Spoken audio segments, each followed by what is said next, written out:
Hola a todos, vamos a comenzar con la lección 6. Esta lección se titula Los valores y principios fundamentales de la Constitución y es la primera de todo el programa en la cual vamos a empezar a hablar de la Constitución Española de 1978, para ser más exactos, de sus contenidos. En las sucesivas lecciones empezaremos a hablar de las fuentes del derecho y luego trataremos los órganos del Estado y por último, en Derecho Constitucional 2, los derechos fundamentales. Esto ya se dijo en el planteamiento general del curso. Después de los órganos del Estado, también hablaremos de la distribución vertical del poder, ¿no? Refiriéndonos a las comunidades autónomas y sus relaciones con el Estado. Pero en esta primera lección lo que vamos a hablar es de los principios generales. Esto quiere decir que lo que vamos a ver en la lección 6, en mucha medida, luego va a ser desarrollado en las distintas lecciones del programa, porque se trata de los grandes principios, de los valores esenciales que luego la propia Constitución desarrolla.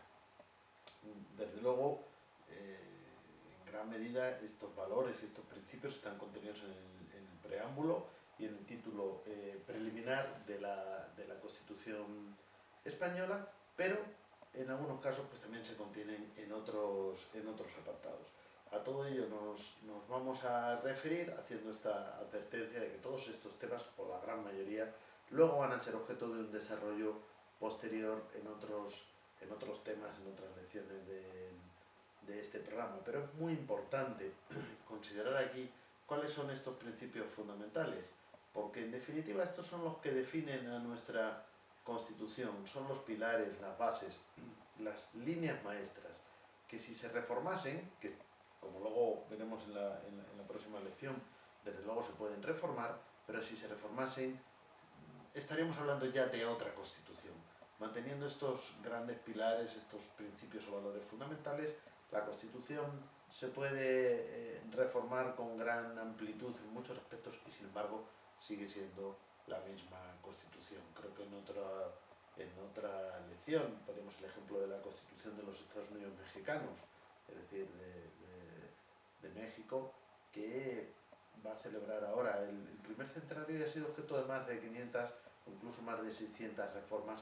Sin embargo, se mantienen los pilares fundamentales, por eso podemos decir que sigue siendo la misma Constitución. Pues bien, vamos a ver cuáles son estos pilares, estos fundamentos, estos valores esenciales de la Constitución española. Ya a partir de ahora pues, iremos utilizando a veces un código o el propio texto de la Constitución española y otras veces de otras leyes fundamentales, para en su caso pues leer aquellos artículos que requieran un comentario en un momento dado. Bien, el primer epígrafe de la lección se titula El preámbulo de la Constitución y el título preliminar. Hay que hacer una referencia breve, previa a lo que son los preámbulos de las constituciones. Los preámbulos, igual que de las constituciones, igual que las exposiciones de motivos de las leyes, son algo así como una presentación, como una introducción que establece pues cuáles son precisamente esos principios o valores fundamentales. Hay que decir que en términos estrictamente jurídicos los preámbulos carecen de valor normativo, es decir, no tienen un carácter jurídico vinculante, pero tienen una gran... incluso esta afirmación podría tener muchos matices, porque por ejemplo en Francia el Consejo Constitucional francés ha dado valor constitucional a los principios que están en el preámbulo, ni siquiera de la Constitución vigente de 1958, que es la Quinta República, sino de la Constitución de 1946, que fue de la Cuarta República. ¿Por qué? Porque ahí se contienen los nuevos derechos fundamentales que completan o complementan a aquellos de la Declaración de Derechos del Hombre y del Ciudadano de 1789. Así que, bueno, como vemos en algunos casos, los preámbulos sí han sido dotados de un cierto valor jurídico. El Tribunal Constitucional Español, refiriéndose al preámbulo del Estatuto de Autonomía de Cataluña, en la sentencia 31 del año 2010, bueno, consideró que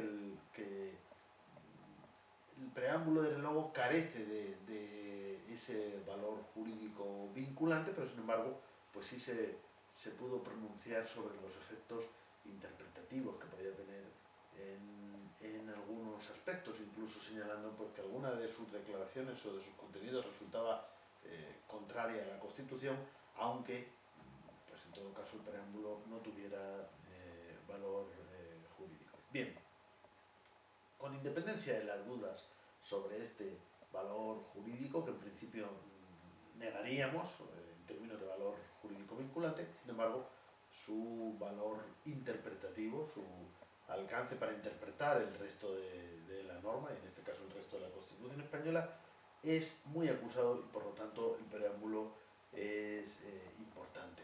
Los preámbulos de las constituciones en derecho comparado pues tienen distintos enfoques. Hay algunos, precisamente el que antes he mencionado, la Constitución francesa de 1946, que enfatizan la ruptura con el pasado, con el pasado inmediato, que fue la Guerra Mundial, ¿no? También la Ley Fundamental de Bonn en alguna medida. Otros pues más bien miran al futuro y plantean cuáles pueden ser los objetivos fundamentales que la comunidad se propone a sí misma, y pueden tener, como digo, distintos enfoques, y luego por otro lado, como he dicho, pues pueden tener una cierta presentación de los contenidos de la propia Constitución. En el caso de la Constitución española de 1978, el preámbulo, si bien por su contenido es claramente rupturista en la medida en que desde luego está planteando unos valores y unos contenidos radicalmente contrarios a los del sistema, a los del régimen político anterior, que era el sistema franquista, sin embargo elude las referencias al pasado, no quiere explicitar, como he dicho antes, en el caso de Francia se dice al día siguiente de la victoria alcanzada, bueno, hace una referencia inicial inmediata a ese pasado de la Segunda Guerra Mundial. No, en el caso español no se hace ninguna referencia explícita al régimen franquista ni en la legislación anterior. Siempre se va más bien mirando hacia el futuro. Pero los valores que aquí se van a plantear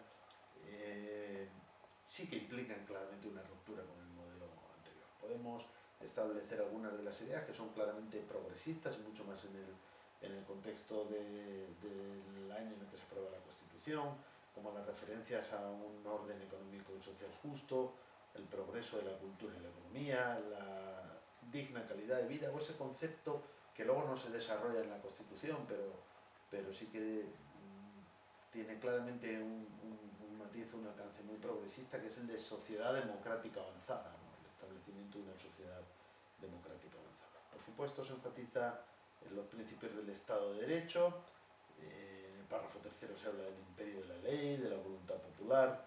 Se recaban o se incorporan otras ideas como la diversidad de los pueblos de España o las relaciones pacíficas. Es interesante mencionar que luego la paz no aparece como un valor constitucional, pero sí que en el preámbulo se hace esta referencia a las relaciones pacíficas con otros pueblos de la tierra, y desde luego el propio arranque del preámbulo ya nos está dando por supuesto, lo que tienen que hacer es leerlo en su integridad. Aquí hemos destacado los aspectos más importantes, pero fíjense cómo ya el párrafo primero nos habla de la nación española como sujeto constituyente. Esto es importante, y desde luego vamos a volver una y otra vez a esta idea, que se enlaza con la del artículo 2, que dice que la Constitución se fundamenta en la indisoluble unidad de la nación española. Bien, pues el preámbulo, lo primero que dice el preámbulo es: la nación española, deseando establecer la justicia, la libertad y la seguridad y promover el bien de cuantos la integran, en uso de su soberanía proclama la voluntad de... Y aquí aparecen pues todos estos valores que yo he estado mencionando, ¿no? De convivencia democrática, de Estado de Derecho, de sociedad democrática avanzada, las relaciones pacíficas, etc. Por lo tanto, la nación española como sujeto constituyente, y los valores de justicia, de libertad y seguridad. Llama la atención que aquí, por cierto, en el preámbulo no se cita todavía el valor de la igualdad, que en cambio, como vamos a ver, pues sí que se cita desde el artículo primero de la Constitución. Bien, estas serían las características fundamentales fundamentales del preámbulo, eventualmente pues volveremos a acudir, como digo, con esos efectos interpretativos al preámbulo de la Constitución.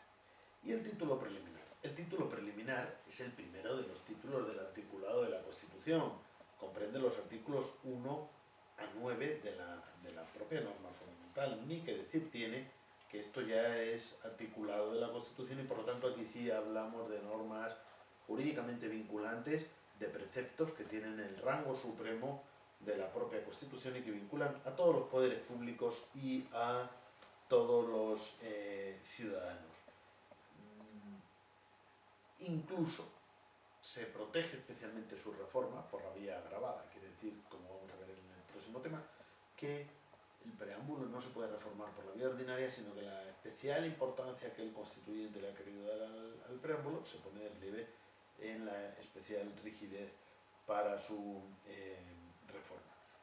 Los principios del título preliminar son importantísimos y todos ellos pues, van a ser objeto de un mayor desarrollo en los próximos apartados o en los próximos temas del programa. Pero ahora vamos por lo menos a enunciarlos. Partimos de un artículo 1 cuyos 3 apartados, los 3 son absolutamente fundamentales. El primero, quizás uno de los preceptos más importantes de toda la Constitución, porque nos da ya la fórmula con los elementos imprescindibles en lo jurídico-político y en lo que podemos llamar axiológico de la Constitución. Porque nos dice que España se constituye en un Estado social y democrático de derecho que propugna como valores superiores de su ordenamiento jurídico la libertad, la justicia, la igualdad y el pluralismo político. Por supuesto, aquí se contiene ese concepto de Estado social y democrático de derecho, muy importante, nos viene, ya lo mencionamos en su momento, directamente con un pequeño ajuste de la Ley Fundamental de Bonn, y también esos valores superiores de libertad, justicia, igualdad y pluralismo político. Pero es que el apartado 2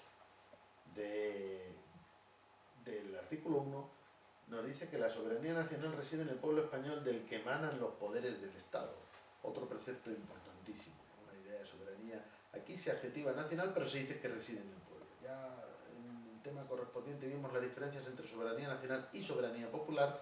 Por supuesto, la Constitución lo que proclama es la soberanía popular, pero enuncia la soberanía nacional porque quiere decir que es el pueblo español, en concordancia con lo que acabo de decir de que es la nación española el sujeto constituyente, pues es el pueblo español el titular en el que reside esa soberanía, no por lo tanto pueblos distintos al pueblo español. Y el apartado tercero nos dice que la forma política del Estado español es la monarquía parlamentaria. También en el epígrafe correspondiente analizaremos lo que es esto, que en definitiva significa una última fase en la larga evolución de la monarquía para su democratización, para su incorporación al constitucionalismo contemporáneo.